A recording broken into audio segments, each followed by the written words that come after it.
8 সেপ্টেম্বৰৰ বাবে মুখ্যমন্ত্ৰী ডক্টৰ হিমন্ত বিশ্ব শৰ্মাই প্ৰধানমন্ত্ৰী নৰেন্দ্ৰ মোদীক আমন্ত্ৰণ জনোৱাৰ সমান্তৰালভাৱে কেইবাটাও গুৰুত্বপূৰ্ণ সিদ্ধান্ত গ্ৰহণ কৰাৰ কথা সংবাদমেলৰ জৰিয়তে ঘোষণা কৰিছে মুখ্যমন্ত্ৰীগৰাকীয়ে।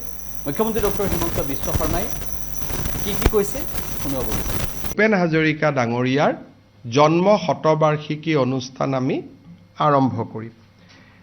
জন্ম শতবাৰ্ষিকী অনুষ্ঠানত আমি কেইটামান ঘোষণা বা কেইটামান কথা আপোনালোকক জনাব খুজিছোঁ। আমি এটা প্ল্যান লৈছোঁ যে ভূপেন হাজৰিকাৰ সান্নিধ্য অসমৰ বিভিন্ন মানুহে বিভিন্ন সময়ত লাভ কৰিছিল। এই ফাংচনখনৰ কাৰণে প্ৰত্যেকজন জিলা উপায়ুক্তই 50 গৰাকীকৈ মানুহ নিজৰ জিলাৰ পৰা আনিব, যিসকলে ভূপেন হাজৰিকাৰ কেতিয়াবা নহয় কেতিয়াবা জীৱনত সান্নিধ্য লাভ কৰিছিল। অলপ ৰিচাৰ্চ কৰিব লাগিব।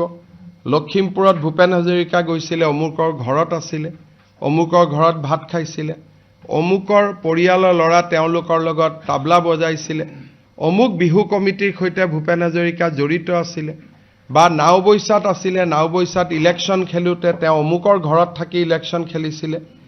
এই ধৰণে ভূপেন হাজৰিকাৰ জীৱনত যিমান ব্যক্তিক ভূপেন হাজৰিকাই স্পৰ্শ কৰিছিলে তাৰ ভিতৰত এখন সূচী বনাব 50 জনকৈ, কাৰণ বহুত মানুহ আনিবও নোৱাৰি।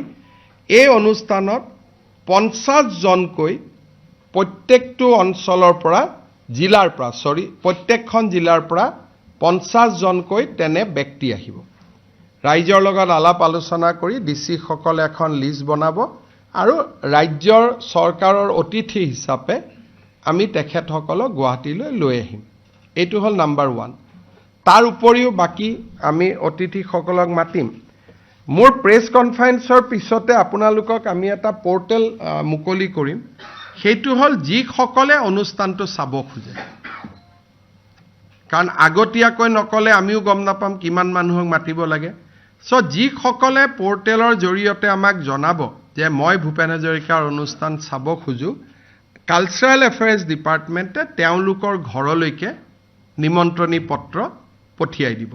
যদি যিমানে কয়, মই যদি দেখোঁ 10,000 কৈছে 10,000ক পঠিয়াম, 20,000 কৈছে 20,000ক পঠিয়াম। গতিকে আমি বিচাৰিছোঁ যে 20 আগষ্টলৈকে জনাব পাৰিব। 20 আগষ্টৰ পিছত আমাক ক'লেও আমি হয়তো সুবিধা দিব নোৱাৰিম। সেইকাৰণে এটা যাতে সম্পূৰ্ণ ভূপেন হাজৰিকাৰ জন্ম শতবাৰ্ষিকীত যিমানে বিচাৰে সকলোৱে যাতে আমাৰ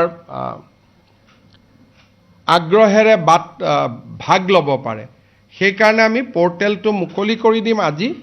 খালি আমাক জনাব লাগে, নাম ঠিকনা এড্ৰেছ দিলে আমি ইনভাইটেশ্যন বা আমাৰ নৰ্মেল ইনভিটেশ্যন আমি যিকোনো এটা পঠাই দিম যাতে তেওঁলোক আহিব পাৰে।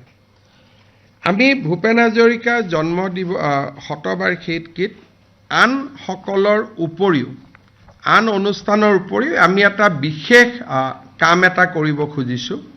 সেইটো হৈছে অসমৰ 1000 শিল্পী, একেবাৰে ছিনিয়ৰ জনৰ পৰা কনিষ্ঠতম জনলৈকে 1000 গৰাকী শিল্পীক আমি নিৰ্বাচিত কৰিম, যি নেকি ভূপেন হাজৰিকাৰ গান 23 মিনিট সময় তাতে পৰিৱেশন কৰিব।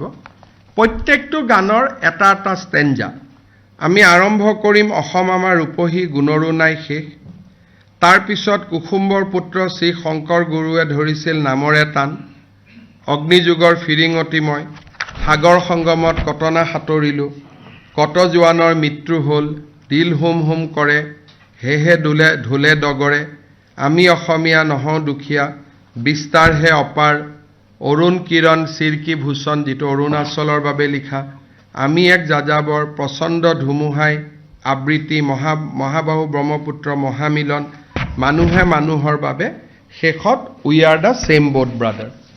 ইয়াত আমি অসমীয়া, বঙালী, হিন্দী, ভূপেন হাজৰিকাই 3টা ভাষাতে বেছিকৈ গান গাইছিল। 3টা ভাষাতে গানৰ কলি খুব ধুনীয়াকৈ আমি কৰিছোঁ। ইয়াত আমি চেষ্টা কৰিম অসমৰ প্ৰতিখন কলেজৰে বেষ্ট ছিংগাৰ যিখিনি এইবাৰ কলেজ ফেষ্টিভেলত হৈছিলে, এইবাৰ কলেজ ফেষ্টিভেলত যিসকল বেষ্ট ছিংগাৰ হৈছিল তেওঁলোকক মাতিম আৰু আমি একেবাৰে অসমৰ জীৱিত আটাইতকৈ বয়োজ্যেষ্ঠ শিল্পীসমূহৰ পৰা কনিষ্ঠজন কলেজত যোনে যোৱাবাৰ বেষ্ট ছিংগাৰ হৈছে বা আমাৰ সাংস্কৃতিক মহাৰণত যিসকল প্ৰতিযোগীয়ে ভাল ৰিজাল্ট কৰিছিল আমি সকলোকে মাতি 1000 ব্যক্তিৰে সৈতে আমি এটা সুন্দৰ গানো পৰিবেশন কৰিম তাৰ লগতে ভূপেন হাজৰিকাদেৱৰ জন্ম শতবাৰ্ষিকীত অবভিয়াছলি আন যি আমি তেখেতৰ জীৱনী এখন উদ্বোধন হ'ব বা আন যি কৰিব লাগে আমি সেইখিনি কৰিম